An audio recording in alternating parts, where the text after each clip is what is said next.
Welcome to the Underdog Best Ball Mania draft stream with Neil and Matt. We're about to draft, as I said, a Best Ball Mania 4 team. It's going to be $25. We're going to try and turn it into $3 million. I'm here with Matt Gajewski. You can find Matt on Twitter at Matt_Gajewski. You can find me on Twitter at PlayerQDFS. And of course, this show is sponsored by Underdog. We've got a fantastic deal for you from Underdog. If you have not yet signed up, use the link that I just put into the chat of this video, or if you're watching after the fact, it'll be in the description of this video. When you use that link to sign up for Underdog, you're going to get your first deposit matched up to $100. So if you put $20 in, they're going to match that $20. It'll be $40. If you put $50 in, they'll match that. Now you have $100.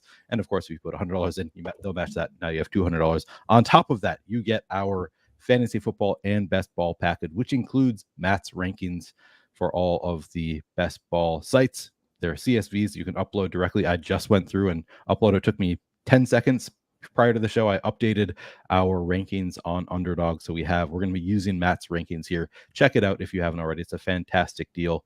Matt, how are you doing today? I'm doing great, man. Excited for the best ball stream. Are you excited for the preseason? I know you are the preseason pioneer. You're on a show tonight, right? You and Laffy? Yes, we are. We are doing live before lock. It is good to finally be back. Had some trouble sleeping last night, and excitement, anticipation for the game. So yeah, I couldn't be more pumped for preseason football. That's awesome. The Hall of Fame game of all. Have you had success in the Hall of Fame game in the past? I know it's a small sample size. Preseason's a print fest, man. I love preseason. Is it really? Love it. Maybe not now. I think people are getting sharper. It's definitely gotten harder and harder, but I still think there's edges to exploit. Yeah, I'm sure there are. And if you want to find those edges, make sure you watch Matt on Live Before Lock. He's going to bring you the goods tonight. For now, though, we're going to focus on the regular season. We're going to be doing a Best Ball Mania 4 draft. I'm jumping in right now. Matt, do you go into these drafts with any kind of strategy? No, absolutely not. I think it's bad to do that. I think you should be every single draft trying to give what the board take what the board gives you. Excuse me, almost mix that up. So no, I mean, there's player takes that I have and players that I want to get in more drafts than others. You know, like I want to have my player exposures to some players higher, but definitely not coming in with a strategy. Okay, perfect. I take the same approach. Just take exactly, as you said, take what the board gives you. You're going to find if you go in with a strategy of like, oh, I'm going to do 0 RB, you might miss out on some great early running back values, for example. Or, there's tons of those different examples where people might go into drafts with strategies and it's going to in the end hurt them because they're going to lose out on some value if they stick to that. So I'm glad we are on the same page. We're going in without any kind of strategy here. We're just going to take what the board gives us. Is this oh yeah, sure enough, Notorious Fantasy in our draft with us, Nick Lepre. I wonder if he's going to join us in chat, or if maybe he's doing a competing stream right now. Who knows with Nick? But always fun to draft. So we know that we should just try to take all of the Miami guys to get under Nick's skin. I can get down with that strategy. I'm excited to see who Nick drafts. It'll be fun to have this parallel draft with ours because Nick is a sharp guy. What's funny is we have the 5th pick, so that actually might be a reality. Maybe we want to take Tyreek Hill. He might fall to us with the 5th pick. We'll see. Cooper Kupp. So you still have Cooper Kupp in your top 5. You're not too concerned about the hamstring there? No, it doesn't seem like anyone is. Okay, good. So we'll see what comes to us with that 5th pick. Maybe we'll end up getting Kupp. I think this is Bobby Hare in this draft with us as well. Bobby Too Nice, if I'm remembering correctly. Nice. We got a couple people. Yeah, a couple people we recognize. Bobby's got the badge. Yeah, we only have one other badge in this draft with us. All right, JJ. You'd like to see that. Yeah, you do like to see that. Not a ton of super experienced players. So we're pick 5? We're pick 5. Yeah, so we got J-Jets off the board, Chase off the board, McCaffrey off the board. Next in line for us would be Tyreek Hill. Tyreek Hill went, so now Cooper Kupp is next in your rankings. Do we just want to go straight from the rankings to start, or do you want to do something unique? That's what I would do unless you have a player take. It's your account, man, so you make the decisions. I'm perfectly happy taking Kupp here. I'm with you. I'm not too concerned about the hamstring. I'll indicate the Rams are always a team that's they're cautious in the preseason regardless, so I'm not worried about that. Okay. Good. I'm happy with that starting pick, and oftentimes you can get a great value coming around when you have that 5th pick. We'll see what falls to us. Yeah, I mean, you love when guys take the whole clock here, but all right, Eckler. Yeah. Makes sense. Not a bad pick there. No, what pick is Lepre? It's hard for me to read it. Lepre is the 10th pick. Ooh, I actually like late picks, so see what he does. I'm curious. Depending on who you draft with, you're a lot of times boxed out of like the top 8 or 9 guys at 10. You got to make a tough decision if you're going to go AJ Brown, CeeDee Lamb. I bet you $5 that Nick Lepre takes Jalen Waddle with the 15th pick. I haven't talked to Nick in a while, so I don't know what his exposure is to Miami guys, but I would not be surprised at all. Yeah. Anyway, with Kupp too, he's easy for me to stack late. Stafford's so easy to get. Yeah, I mean that is part of the beauty of Kupp is that you can wait on your quarterback. That's, to me, I don't always love taking AJ Brown, and it's not because of AJ Brown. It's because I like setting up my stacks, and you and I've had this conversation, and I think it's probably we agree that that's not the optimal approach to be picking based on what you're going to be able to take later, what you can set up. But sometimes I do, it's like, oh man, I'm taking AJ Brown at 9-10. I don't really want to take Jalen Waddle at this turn, so I'm already missing out on an early stack. I like it when I can get a guy that I know I can stack later, like Justin Jefferson or even Jamar Chase. Like you can get him at least wait until the end of the 4th round. Yeah, I agree with you. I think AJ Brown's a hard guy to click in the 1st round if you're going into it knowing you thinking you need to stack him, and I don't think you need to stack anybody. Right. I want to leave my draft with stacks, but I'm more than comfortable having a solo AJ Brown and then stacking guys later. So I'm hoping that ends up being an edge if people are just reaching on stacks that maybe are coming in a little overvalued. I understand the upside of stacking entirely, but yeah, there's a give and take there. And just looking at your rankings, so you do have Hurts as your top quarterback, but I think that you have maybe you have Hurts fairly close to where the field has him. Yeah, the problem with him is if you're taking AJ Brown, like you need to take Hurts at like no later than like 15, 16. Right. Like where AJ Brown goes, you're taking Hurts way ahead of ADP. Yeah, exactly. Because he's not getting to you in the 3rd round, more than likely. Yeah. There was a while where you could get him like in the early 3rd round, and I guess he still has an ADP of 25, so theoretically you could, but he's not coming back to you, as you said, where you're taking AJ Brown. He's not coming back to your spot in the 3rd round, so it's a tough click. I have not yet, and I know you are not very high on Brown and Devontae Smith relative to the field. Like the field has Devontae Smith 22 ADP. We talked about we did the wide receiver rankings show, so we talked about how you're a little bit lower than the field is on Devontae Smith, but I've never been able to complete the 3-man stack of AJ Brown, Jalen Hurts, and Devontae Smith. I wonder how many people have. I've seen it a couple times on Twitter, but yeah, I'm guessing it's not all that common. You probably need to do something silly like take AJ Brown 1st overall, and then take Devontae Smith and Hurts at the turn. Maybe I don't know exactly how you can work it out. I don't know. You also have your first 3 picks sunk into an offense, right?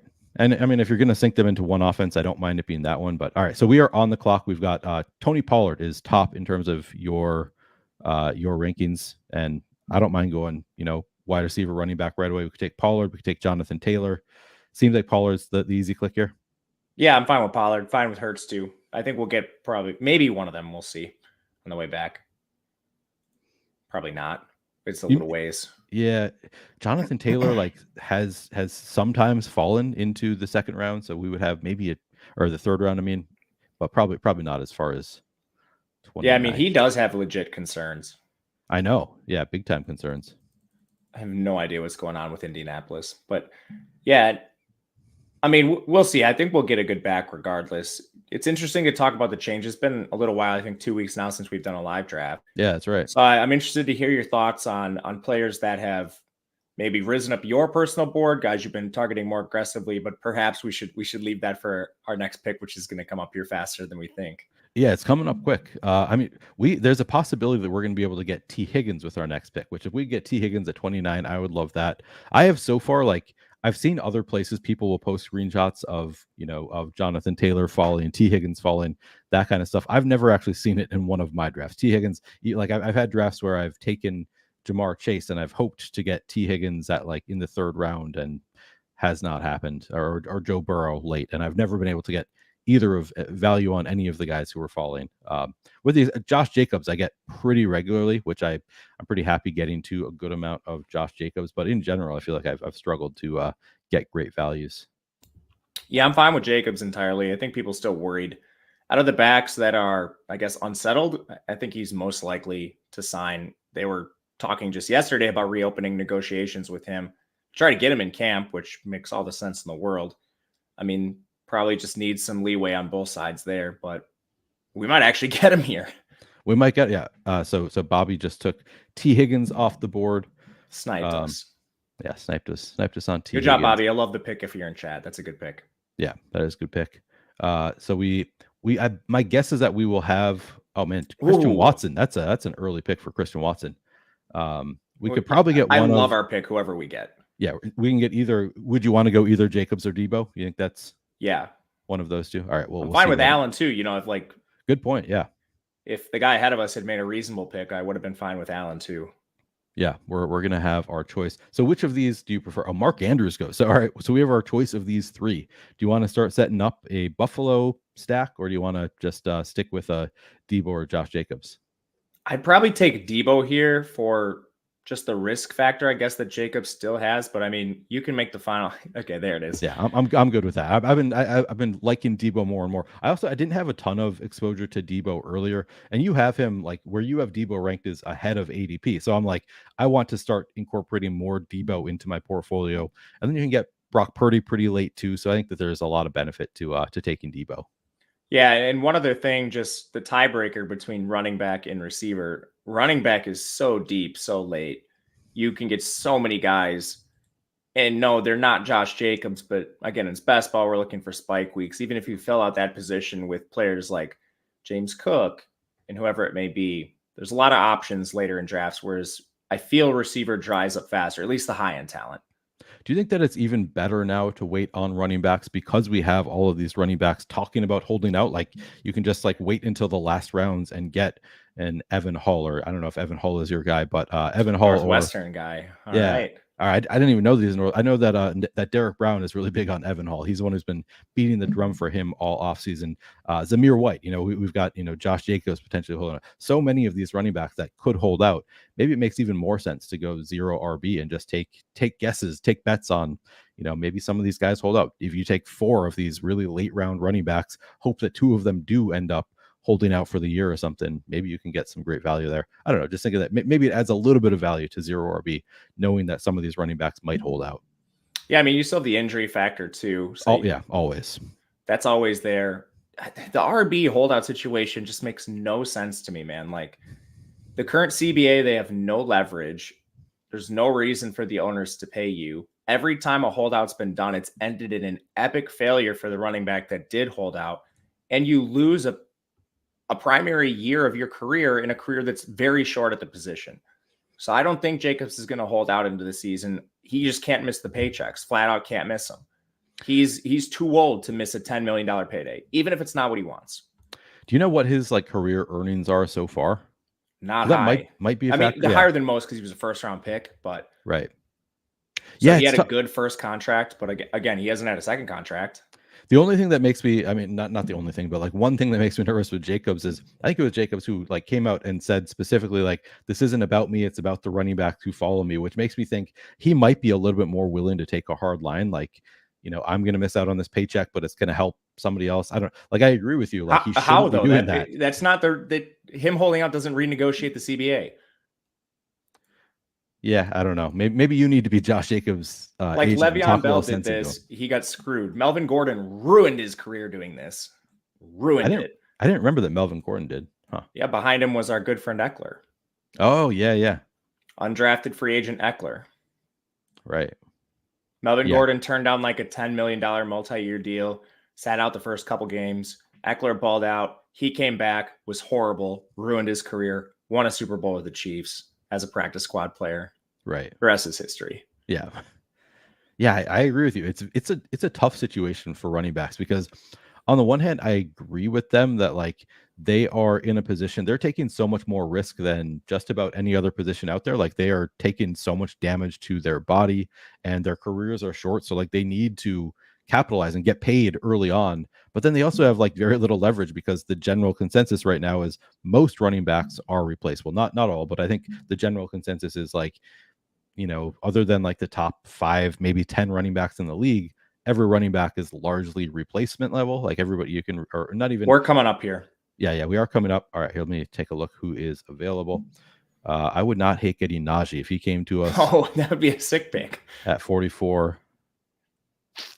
What are you doing, Buck Time? Buck Time taking his time. Taking his time. He does have 2 running backs already. So he doesn't necessarily. He didn't take Najee. You just want to go Najee? Now I'm really happy we took Debo first. Yeah, me too. I love this start. This is a beautiful start. Yeah, I'm with you. I agree. Najee's a guy that's been climbing in the rankings too. Yeah. Not really because he's done anything positive, but just like all of the negative news around Brees, the negative news around Ramondre. Just feels a little bit safer than those guys. Yeah. He is. Yeah. Yeah, I'm happy with that pick. I mean, we'll see what happens. There's going to be a lot of change. We'll see if Dalvin and Zeke end up signing. It doesn't look positive for Dalvin right now. It looked like it was a done deal. Then I think to the point on running backs, I don't think Dalvin understands his true market value and is probably just asking for too much. Yeah. Yep. Sucks. It definitely sucks for running backs. Yeah, because as I was saying, I think just the general consensus is most running backs are replaceable. Like they are not the reason. Like even on like big running plays, it's often like the offensive line. Maybe we should be crediting more. I don't know. It's a tough situation trying to get money. My advice would be to hire better representatives in the CBA negotiations. Yeah. Agreed. Which still probably won't work. All right. So we're 2 picks away. We've got 2 running backs, 2 wide receivers to start. Did Ayuk go? Yeah, Ayuk went. So, which I know you have Ayuk ranked pretty far below this pick anyway. I was kind of hoping DeAndre Hopkins was going to fall to us, but no such luck there. All right. So Alexander Madison is our top ranked player here. Kenneth Walker, number 2. Do you want to go another running back, or would you rather get a 3rd wide receiver here? Is Madison where you would go? What are you thinking? I always need to be me making the pick. So I already have a lot of Madison, so I'm a little bit inclined to go to either Deontay Johnson or Chris Godwin. Yeah, I love them both. I have Johnson slightly higher. All right, let's go Deontay Johnson. We've also got Najee. You know, it's sort of a team stack there with Pittsburgh. We're starting. I like Pittsburgh. I think they'll be better in year 2 of Pickett as well. He's also easy to get. Yeah. There's also injuries to both Alexander Madison and Kenneth Walker right now. So since we already have 2 running backs early, I'm happy to, take a break from running backs and let other people take the potentially injured guys. I really hope Alexander Madison is not injured because I've been drafting so much of him. I love Alexander Madison. I mean, what is this injury that he's dealing with? I don't even remember. I don't think we got a ton of info on it. I think he just walked off the practice field yesterday or something. All right, let's check this out. Alexander Madison should be okay after limping at Tuesday's practice. Okay. All of this preseason news is complete bullshit. I hate it so much. Yeah. It's like a guy gets carted off and he's actually just going to take a shit. Right. That is. Remember when DK Metcalf did that? That was awesome. That was awesome. Nate D says football season. Yes, sir. Football season is back. Preseason tonight. Love it. I still don't know. I still don't know if I'm going to play Matt. I will probably only play if I'm capable of watching live before lock is actually what it's going to come down to. If I can watch your show, let you give me the picks, because I have no grasp on preseason football. Well, you play MLB. I mean, you got a lot of stuff going on. Well, yeah, I'm on MLB live before lock, yeah. So it's sort of a thin window for me where it's like I'm going to be done, and then I think you probably go on like right after we're done, I would guess. I'm also going to my buddy's house to set up the draft board for our fantasy football draft that is this weekend. We're in an unlimited keeper league, so it's a little bit more complicated than so I'm going over to his house. A few of us are. We're gonna drink some beers, set up the draft board, so it's a little bit time. I have time constraints tonight, so I'm not sure if I'm gonna be able to do it. Well, that sounds sick. Hopefully you at least have the game on. Yeah, exactly. I think we will. Yeah, maybe you can fire in one lineup. Low dollar. Have you watched the Netflix show Quarterback yet? Yeah, I actually watched it last week. Fell asleep during a lot of it, but it was very good. I have not watched any of it yet. Man, Alexander Madison, I guess we're not that far past ADP yet. Yeah, I have not watched it yet. I've heard mixed reviews about it. I'll probably throw it on at some point. It's entertaining. It's like Hard Knocks. And of course, the biggest feedback I've gotten is that it makes everybody love Kirk Cousins, which, he's my quarterback. So if it's going to make me love him, I should watch it. It makes him look interesting. I'll say that. I've always thought he was an interesting guy. I don't know if I necessarily love him, but definitely interesting. Kittle just went. I was hoping for Kittle. I was hoping we were going to get him too. Yeah. Any concerns about Kyle Pitts? It sounds like he's maybe not fully, like some of the rumblings have been, he doesn't look quite right. He's not practicing in full, I think is what I've heard. Yeah, I remember when those people said Jamar Chase couldn't catch. I'll wait till the games. All right. So we a ton of Madison goes. Oh man, that would have been awesome. That hurts. We could go. So I'm a bye week bro, so I prefer to take Dobbins over Sanders or Pierce, or we could go to Kyle Pitts if you're confident. I think we're more likely to get Pitts on the way back for reasons you mentioned. Yep. I would take one of the running backs. No strong preference between them. Completely fine with Dobbins. I think the injury stuff with him is overblown too. Okay. Basically, until we get like a Schefter report on an injury, I basically do not trust the random journalism majors that are sitting out there telling us what they think the injury is. Like, right. Let me hear from Shefty. Otherwise, you didn't go to med school. I don't care what you think. Yeah. As mean as that sounds, I'm sorry. I think that's reasonable. Like you don't know what you're talking about. There's so many rumblings out there. Or they'll say like so-and-so looks really good in camp and it's like some third string receiver that's going to get cut. It's like, great. I don't need to know that information. Let me see what actually happens in the preseason games. If they're playing with the first team, second team, third team, that tells me more than whatever your opinion is of some player that you don't know anything about. And right. I don't either. I can't go out there and tell you who looks good, but right. Use the information that's actionable. You know, last year I had just started drafting a ton of, I was about to start drafting a bunch of Justin Fields. Like I'd had an epiphany, like this guy goes late. He's a great running quarterback. Why don't I draft more of this guy? I start drafting him. And then like after a few drafts of taking him, my buddy tells me he looks really bad in preseason. He's like, I watched him. He looks so bad. He doesn't look like an NFL quarterback. And I just got cold feet and didn't draft Justin Fields. And then of course, regretted it the whole second half of the season when he was absolutely crushing. So yeah, some of these reports, both on how players look and injuries and stuff, they can really throw you off. I mean, we're ahead of, we'll talk table this until we can get our guy. All right. So we got both Ayuk and Kittle have gone, so we're not getting the San Francisco stack added. Could see could add to our Pittsburgh stack. Yeah, out of the top three guys right now, who is your favorite? So I'm so big on stacking. We don't have Amari Cooper, and we have, I assume, we have Elijah Moore ranked so late that it's hard for me to. I guess we could take Deshaun Watson and hope that Elijah Moore comes back to us. I mean, we could take Njoku. He's going to come off the board soon. Yeah, we could. What do you think about going Deshaun Watson and then trying to take either Elijah Moore or Njoku with our next pick? I like them both. I would take either White or Watson here myself. All right. But we're already pretty strong at running back, so I mean, that's probably a good tiebreaker. I don't think we'll have a problem getting Njoku. Or like with Elijah Moore, this is something that is actually probably pretty actionable for you guys. Even though he's a little below ADP for us, this is where I would like try to, like you're doing, star him, get him ready to go. So then he's not down the list in ADP, but we know we want a Brown stack. So have those guys ready in the queue, even when they're below ADP. Yeah. And this is probably like, even though we have him ranked lower than 92, this is absolutely the spot where I would take him. When we're trying to set up the stack, we already have Watson. This is where you want to reach for players. And it's not like we'd be reaching a crazy amount over where we have them ranked. Maybe a few wide receivers or a couple wide receivers, but that's completely fine in my opinion for a stack. Yep, me too.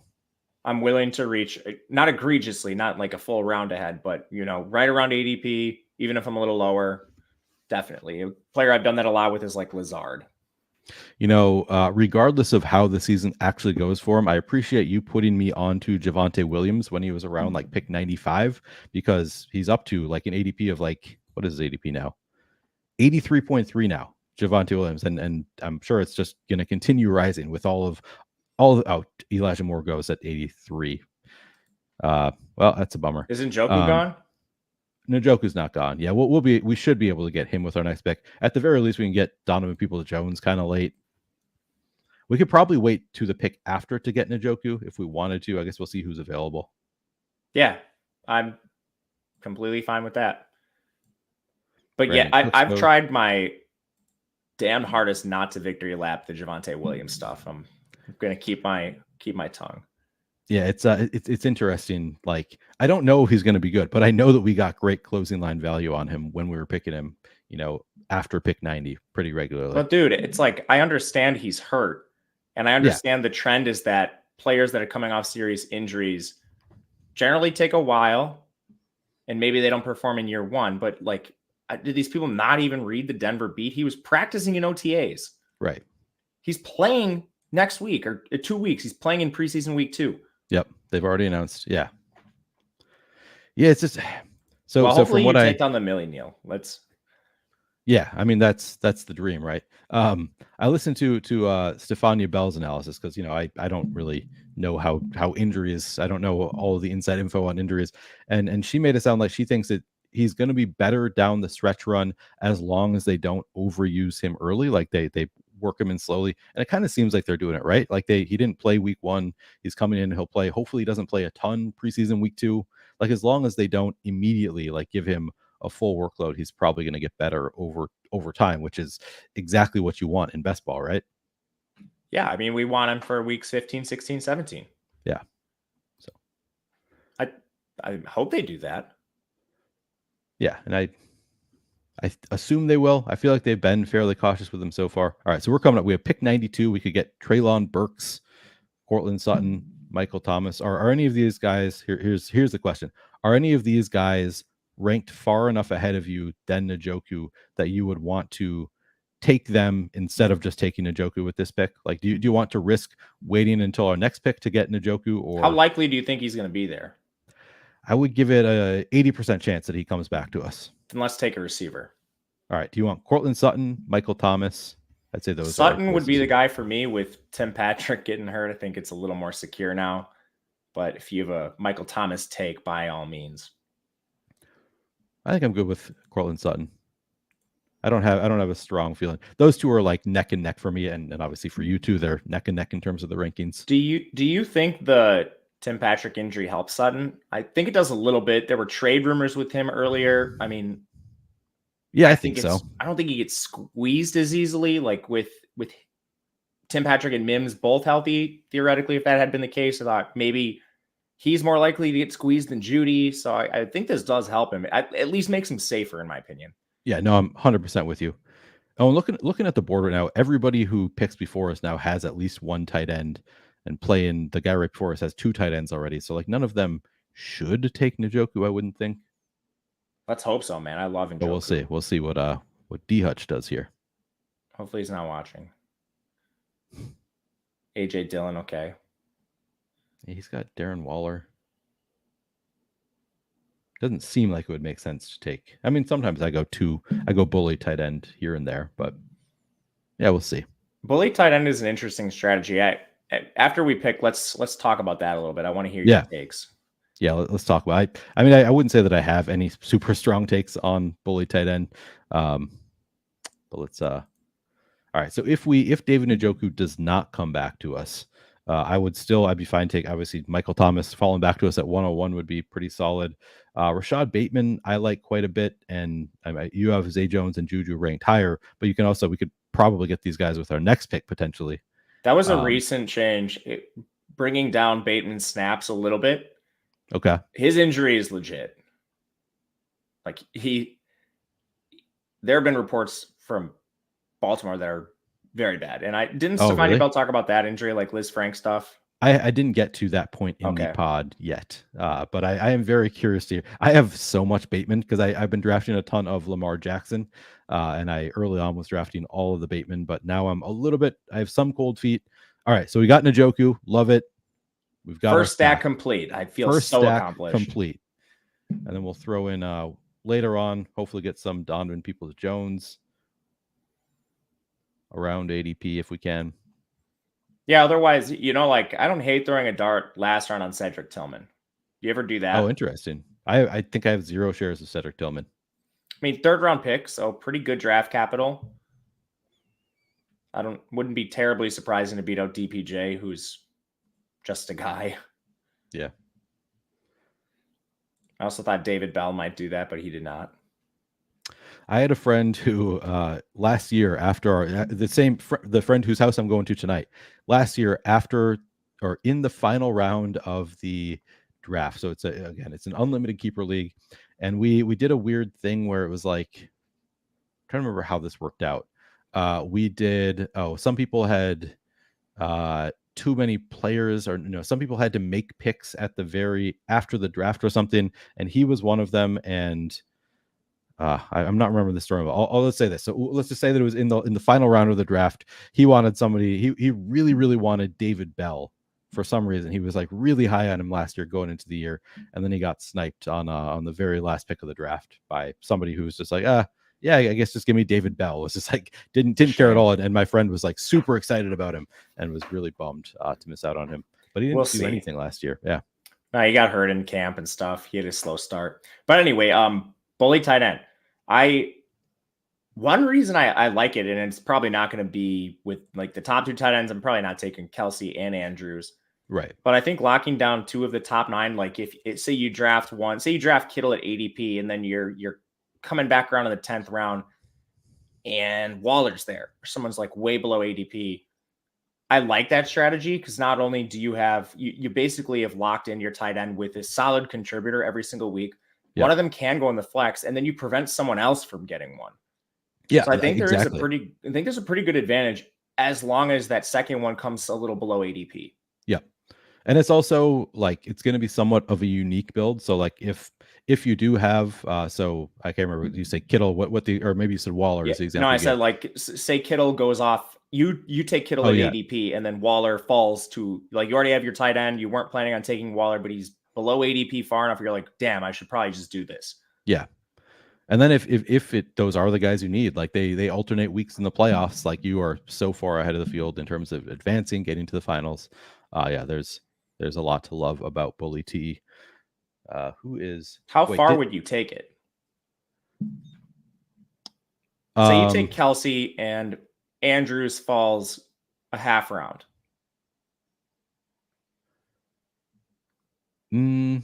Like, how far would Andrews or Hawkinson have to fall for you to pull that second trigger? I think half round sounds about right. Like, I don't think that I would take Andrews. It hasn't happened to me, so it's just an exercise.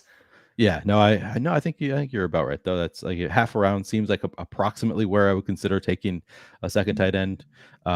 Also, because I'm an ADP bro, I like that they have different ADPs. I would not do it if I have Andrews and then Hawkinson falls just half a round. I probably wouldn't take him because they have the same bye week. All right, so we are coming up here. Want to make sure I don't take one of the guys that I've starred here. We could start a second stack with Daniel Jones. No quarterbacks we really need to be targeting here. I'm going to unstart. I love Daniel Jones. You know this. I do know you love, and I love Daniel Jones too. We do already have. How much do you have of him? Like 19 or 20%. Oh, that's not too bad. I was going to say, if you're really overweight, we could avoid it. So we could go Daniel Jones, or do you want Zay Jones? All of the camp stuff. I know you don't care, but he's been looking good in camp. I mean, he's going to start and play every single snap. They don't have anyone behind him. Like, you're looking at special teams guys. So I think he probably sees it. All right, I did Zay. Yeah, I didn't know we were on the clock, but I like Zay. Oh, anyway, I guess I can continue that then. I mean, I don't think he comes off the field. He still should retain his role. Maybe targets drop because Ridley's there now. You still have Kirk and Ingram, but it's going to be an awesome offense, and it could be like a rising tide lifts all boats situation with Ridley coming in. Absolutely. I think more often than not, with these two on the board, I end up going Nico Collins unless I have Trevor Lawrence, because I'm like, well, that's another late stack I could throw in, potentially the Houston stack. So I usually let that. But I think I'm still like maybe I have like 12% Zay Jones, something like that. Like, I'm definitely above weight to the field on Zay Jones anyway, even though I often will take like a Nico Collins ahead of him. Yeah, I love Nico Collins. I don't think you really had any bad options there. There was no one I was like really trying to avoid. You had 3 or 4 guys that made a lot of sense. Daniel Jones being one of them too. We got a question.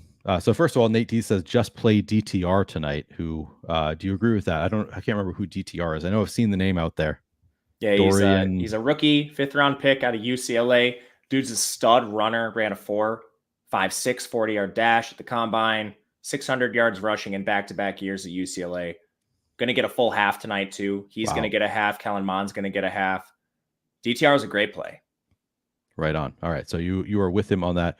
And then we do have our pick coming up, but yes, Matt, do you have any college football games you're going to this season? I think I'm going to go to Wisconsin, Ohio State.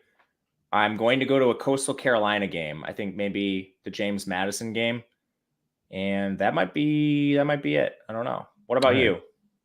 I've been to one Gophers game maybe in my life. Oh, you got to go to more. The Gophers are sick. Yeah, it was a fun time. I just I've never been like a huge fan or anything. Man, we might get Daniel Jones we could take Daniel Jones here.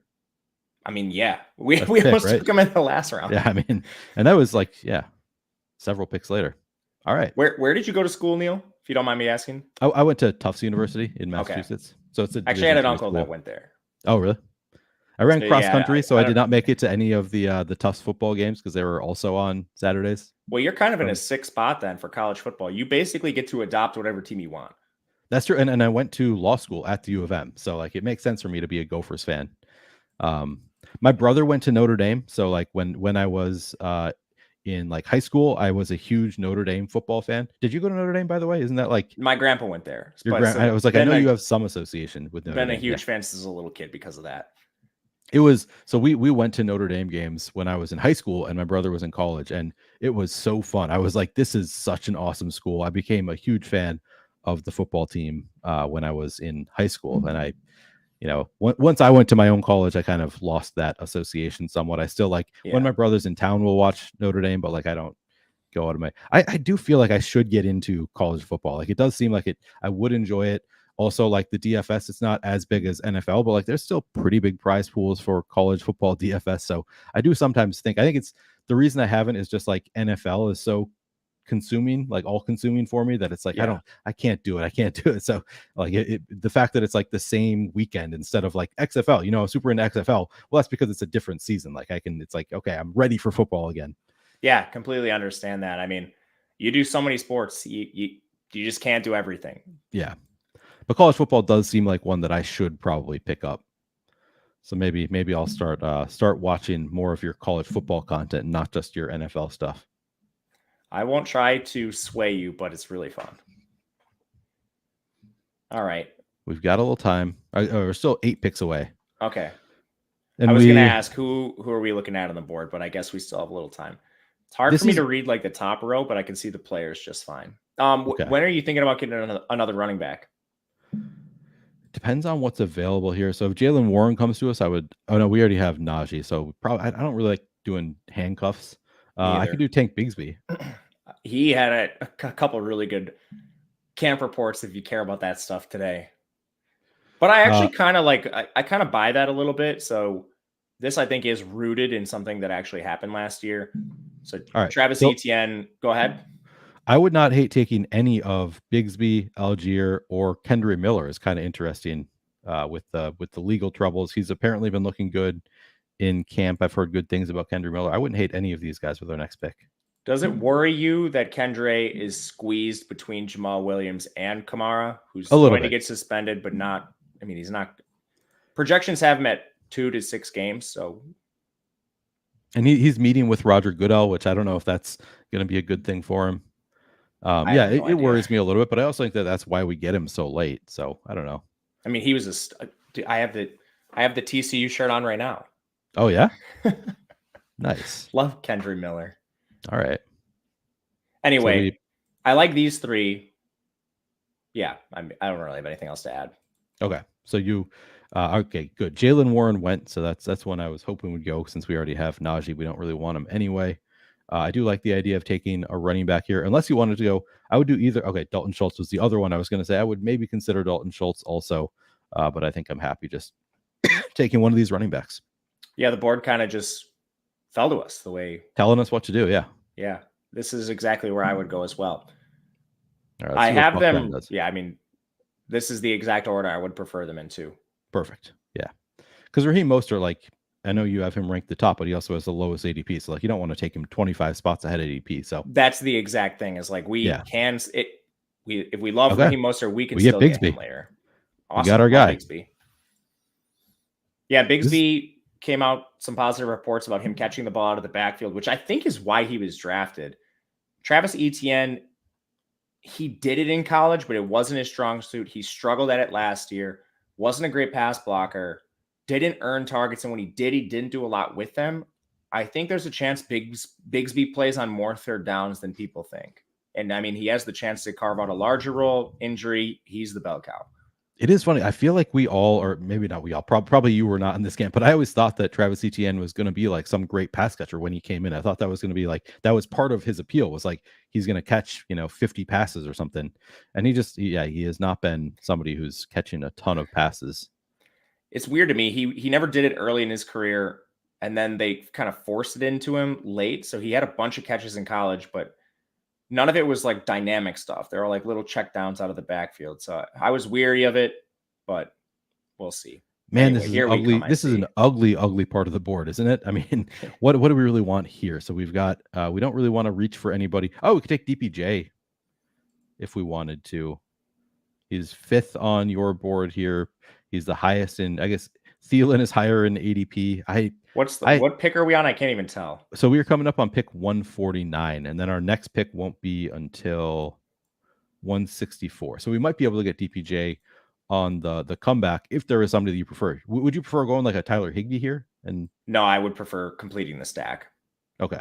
There's no one here that I love enough to I think take over him. Okay, that's what I was thinking. It's like, this is just such an ugly range that I'll just complete the stack. I like it. I agree with you. Yeah, like I think that looks fine. Plus, like, I think whoever we might have reached on here, like a receiver or a tight end, might come back to us because how ugly this is. True. Good point. Yeah, I'm happy with the way this draft is going so far. Same. 2, 4, 6, 1. I feel like we've gotten some decent values. Agreed. And tight ends very deep late. A lot of really interesting guys that are going to play a lot, and I think have some upside. A lot of it youthful, but that's fine. Yeah. Nate says, even though I live in Ohio, born Notre Dame fan, going to Ohio State versus Notre Dame, then think November going Michigan at Penn State. That's fun. It says first Notre Dame game. Oh man, Notre Dame games are so fun. My brother was also in the marching band at Notre Dame, so that was probably added to the fun. He did the whole like you not supposed to smile thing, so we would just go and like try to make my brother laugh essentially. It was a good, and he was really bad at not laughing, so it was more fun for us. But like just the atmosphere at Notre Dame for football games is so fun. Can't recommend it enough, Nate. Sports Spotlight. Okay, I read there. Sports Spotlight says, "Hi guys, I was wondering who you would take at pick 5 in a 10-man league. Also, depending on who you would take your second and third round look like." Hang on, I feel like there's a word there that I might be not seeing. Hang on one second. 10-man PPR league. Okay, so he's who would take at pick 5 in a 10-man PPR league. Also, depending on who you take, what would your second and third round look like? So that would probably be. I mean, we can look at your rankings on a PPR site. Yeah, assuming that your order.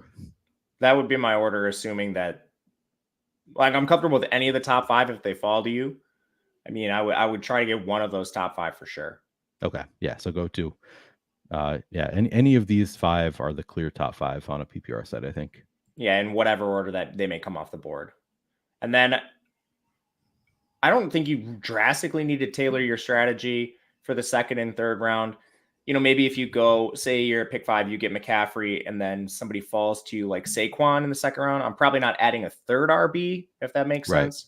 Yep. But I don't want to change my draft strategy too far away from ADP in the early rounds where really you're just trying not to miss. Like you don't want to take any egregious stances. You want to be safe with the picks. Have your player takes locked and loaded for the later rounds. Yep.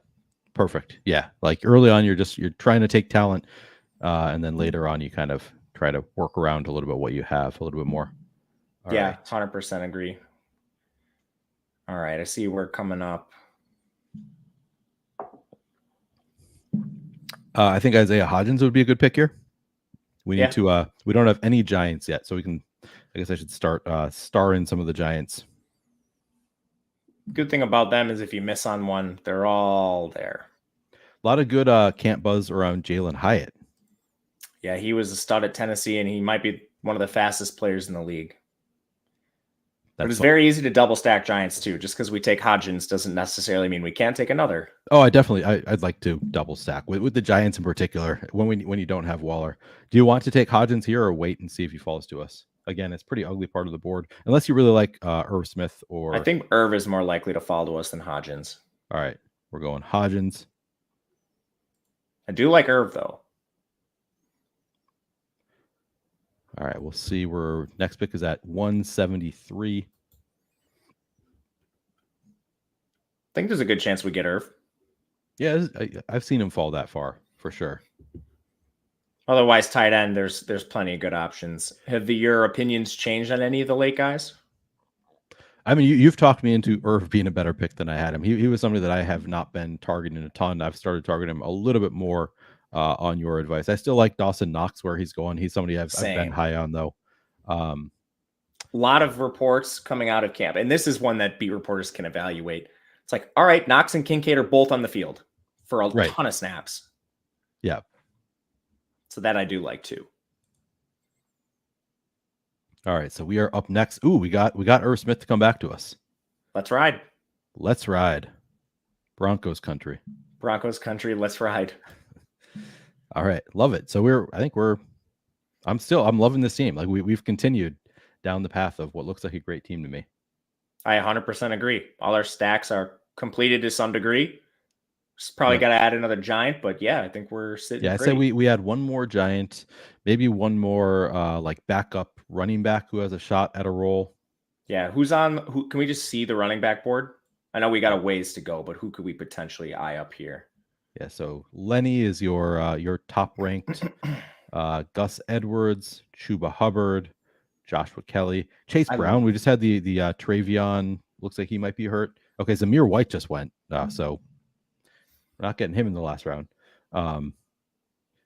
Sounds like Ty Chandler has been not. The latest news has been not great for him. He's not been playing that well, which maybe makes me think that what's his name, the rookie for the Vikings, Dwayne McBride, maybe a little bit more reason. I think they all suck. If they have an injury, I think they're probably signing Kareem Hunt or something.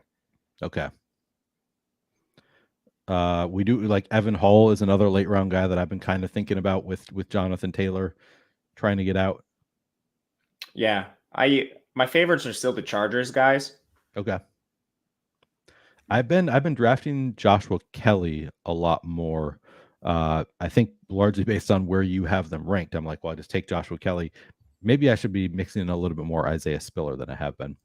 Yeah, just to briefly touch on that. The reason Kelly's higher is he's just been the backup for a longer time in the league. But Spiller, when he came into the NFL, he was a 4th round pick, highly productive at Texas A&M, didn't test the best, but he got hurt immediately. So, with a full camp, could he beat out Kelly? Sure. It's just unsettled right now. And hopefully we get some good reports out of camp that'll help define that role. But that's what broke the tie for me and had Kelly ahead of Spiller. Yeah, that seems reasonable, but also sounds like you're not like so sold on Kelly being ahead of Spiller that I should have, 8% Kelly and 0% Spiller, right? Like you think I should probably mix it up a little bit? Yeah, I have been, but that doesn't mean it's right. Well, I mean, yeah, but none of us, like one of these guys could get cut before the season starts. That's kind of the nature of drafting in early August. It's the beauty of it, man. Gets us through till DFS in the regular season. Exactly right. All right. And I mean, Underdog has a lot of great in-season tournaments too. Those are fun. I've been getting super into their daily baseball contests because I think they're the softer than DFS generally. So I've been playing. Props to you, man. A lot of can't those. Do baseball. It's hard on me. Believe me too. I hear you. It is less hard on me doing it on Underdog as opposed to DFS sites, just because it's only a $5 buy-in for one thing, and I think the field is so much worse. So I'm like, I'm excited again about baseball because of Underdog, largely because I'm like, I feel like I am making better lineups than the majority of the field, which is DFS has gotten to the point where it's like, man, the field is so sharp. I'm no longer like super confident that I'm just like way better than the average player. So feel that. Right, so our pick coming up. I guess we'll see what Ethiasi and Bucktime take. What round are we in? We are in 16th. The end 16.8 is our next pick. 188 overall. All right, so I say we take Jalen Hyatt here. Sure. With all of the buzz surrounding him. Love Hyatt. This is right around ADP, and I think his ADP is going to continue to rise. So at this point, I would say no more Giants. Would you agree with that? Yeah. Like two is probably enough for our stack. Think so. All All right, so we are at 2-4-8-2. A great position in that, like, I don't think that we're forced to take one more event. I think all of our positions could theoretically be stand as they are. I would like to add one more running back. Would you agree with that? Yes. 100% would agree. Do you see any other positions that you think we need to add to? Like, we've got Deshaun Watson, Daniel Jones. I think we need a tight end more than QB. I don't think we necessarily need either, but if you ask me to break the tie between the two, I think tight end could use a little more juice than QB. I'm actually really okay with Deshaun and Daniel. I am too. I think this is for a 2 QB build. I feel pretty strong. I think this is a really good one. Me too. Both have some rushing ability, some passing ability. Like, it's just both on good teams. Both of them should make the playoffs. Yep. Score a lot of points. Right. And both on teams that are like, they're not so good that you're really that worried about them resting in week 17. Like, it could happen, obviously, but do that. Tough divisions they play in. So got Philly in the NFC, and then Cleveland. I mean, that's a loaded division, Burrow and whatnot. All right. So running back, probably, or I guess running back or tight end. Let's see who's available here. Would you want to take Spiller here, or just go with like I don't think I have a single share of Kareem Hunt. We could go there too. Yeah, I'm fine with Kareem Hunt. I think he gets signed somewhere. All right. That seems like a decent bet. Since I have no shares of him, and it's probably not smart to have 0 shares of him. I don't think he's done. Yeah. All right. So now that was our 17th pick. We've got one more pick. I think we're leaning tight end. Maybe, I guess we can see what kind of value falls to us. Like, I don't know. I guess there are no more. That tight end board. It's beautiful. Our tight end board? Yeah, and the tight end board of available tight ends. Oh yeah, I mean that's every draft, right? Like, there's so many good tight ends that just don't get taken, or you can get them in the 18th round. It is a beautiful thing. I mean, you're gonna get a starter. Yeah, I mean, Logan Thomas goes your way. I mean, man, baby Kelsey, we're gonna get him. Baby Kelsey, maybe the most absurd thing I've heard in all of camp. Eric Bieniemy, what in the world? Yeah, but I mean, yeah, I think he needs an injury, but his upside is massive. You think he does need an injury? Like, I've heard some people suggest that maybe he's got like decent standalone value, but you think that like really to hit, I mean, obviously it's going to help his upside if there's an injury to Mark Andrews, but like, do you think there's any way he hits if Mark Andrews plays all 17 weeks? I think he probably needs like 6 touchdowns. That's feasible. I mean, he's going to play. Todd Monken and Georgia use a ton of 12 personnel. Bateman's injury certainly increases his chances. We'll see how long that lasts. But yeah, I don't think he's stone dead. Okay. But yeah, obviously the likeliest path to, man, that not even an intended pun there, but the likeliest path to likely doing well is a Mark Andrews injury. But yeah, but I still prefer the guys that have locked in roles over him. Logan Thomas, I think his role's a little shakier than some of the other guys behind him. Cade Otton, I don't think comes off the field. I actually really like Hunter Henry. I do not care about Mike Gesicki coming over. Mike Gesicki does not play tight end. He's a slot receiver. Look at his snaps. Look where they are. He's not an inline guy. I don't think Henry's really affected. Now, he's Mac Jones, so there are concerns here. It's not like Henry's locked in, but Fant I like in Seattle for receiving upside. You got that explosive offense. I don't think they asked Will Dissly to do much of that. So there are players I like more than our friend Isaiah Likely, but if you've got Lamar or something, I would not be hesitant to take him. I can't believe he just went over some of those tight ends. Unless that guy has Lamar, maybe he does. He also has a higher ADP though than all those guys. Like, he has an ADP of 203, whereas Logan Thomas is 215, Cade Otton 215. Like, he has the highest ADP of the guys left. Yeah, I disagree with that. Yeah. When you say that you have more concerns about Logan Thomas's role than the people behind him, do you mean like due to injury or like the actual role itself? They spent a decent pick on John Bates. Okay. Nothing like super high, but Logan Thomas is at the point of his career where he's a little long in the tooth. He does have the injury concerns, and they have somewhat of an heir apparent. So Cade Otton, there's nobody behind him. Hunter Henry, you have Gesicki, who's not actually a tight end. Yeah, I wouldn't be surprised if Logan Thomas saw his snaps drop for John Bates, but so you don't buy Eric Bieniemy even wanting to use him. Like, I mean, I want to, and then learn that it's not reasonable. I think he plays a lot. I just think it's in his range of outcomes where Bates plays more. But yeah, I think if you ran the season, thousands of times more than often than not, he's the main tight end. Okay. And we might get him back to us. We'll see what Buck Time does, but we could possibly add Logan Thomas. Would he be your pick of these guys with our draft here? He'd be my pick, assuming this was my only draft. If you're overexposed to any of them and want to switch it up, I'm fine with any of the top 4. No, I wouldn't say I'm overexposed to any. If it was Hunter Henry, would be the only one that I might be overexposed to. Well, I'm glad you like him because I like him too. Yeah.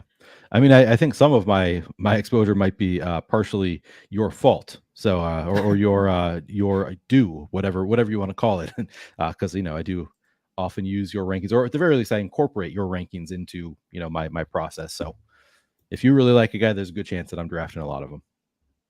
That's awesome to hear. Thank you. With the one exception of Raheem Mostert, because I had already come out with a late round running backs video saying that I didn't like him before you came out and gave your opinions on him. So I'm like, I can't really draft too much Raheem Mostert after I told people not to. Just trying to take shots on Miami. He actually came down recently, and I mean, your take on Jeff Wilson was similar to my Raheem Mostert take. It was just like, I want to bet on Miami, but Jeff Wilson's cheaper, so I completely get it. Yeah, exactly. So, and I have started. I'm willing to take Raheem Mostert at ADP, I guess. So I do wait to take him, but I've drafted some of him. So you probably have actually, even with Raheem Mostert, affected how much I get to an extent. All right, so we made it. We made it through what I think was probably the best draft that you and I have done together so far. Would you agree with that? Yeah, I really like it. Yeah, I think it's a very strong draft. So looking at, this is our team here. So we have maybe a better way to look at it is just the team here. Here we go. All right. So our quarterbacks, we have Deshaun Watson and Daniel Jones. Love that quarterback room. We got a 5 running back room with Tony Pollard, Najee Harris, who fell to us at 44. J.K. Dobbins fell to us a little bit. We got good value on basically all of our. We drafted Kareem Hunt a little bit early, but good value on our primary running backs here. Najee, Dobbins, Tank Bigsby, and of course Pollard. Wide receiver, Cooper Kupp, love him as our wide receiver 1. Deebo Samuel, wide receiver 2. Deontay, wide receiver 3. Cortland Sutton, Zay Jones. DPJ, Isaiah Hodgins, and Jalen Hyatt. Hopefully we hit on the right Giants receivers there. And then we got a 3 tight end build with David Njoku, Irv Smith, and Logan Thomas. I feel like every single one of those positions has the right allocation of talent and number of players. They all look good to me. Yeah, I don't think we made any mistakes, especially structure-wise, where we took the players, our allocation. Like it a lot. How would you grade this one? I think it's a good A-. I think so too. I was going to say it's right in that A- B+ kind of range. It's again Would you give yourself an A+ though? The only way that I would give myself an A+ is on a draft where mega value fell to me, where it was just players falling way past ADP, and it wouldn't be necessarily something that I did. It would be more I was able to get an outlier draft because players kept falling to me, and it's also they need to be players falling to me at the positions that I need. So I've had drafts before where I came out of it holy shit, that was a great draft, and it felt like an A+ because of players falling to me where I needed them, where I could complete stacks late, that kind of thing. But it is a rare thing. Not very often that I would give myself an A+ draft. Would you ever give yourself an A+ draft? Similar situation, yeah. Yeah, it would just have to be an extreme outlier, which is that's what an A+ is, right? It's supposed to be an extreme outlier of you did really well, but then also you got some luck within the draft. That's the only way to really get an A+. Matt, you're on tonight, right? We talked about this. So you are on tonight with your preseason, the Hall of Fame game. People should check that out. Anything else, anywhere else people should be checking you out?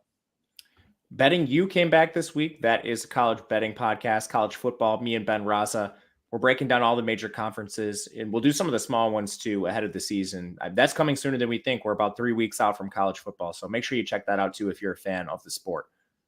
It is Gajewski season with preseason stuff. Now with college football coming back, and then all the NFL stuff. This is the right time of year. Make sure you're giving Matt a follow if you're not already following him on Twitter at Matt_Gajewski.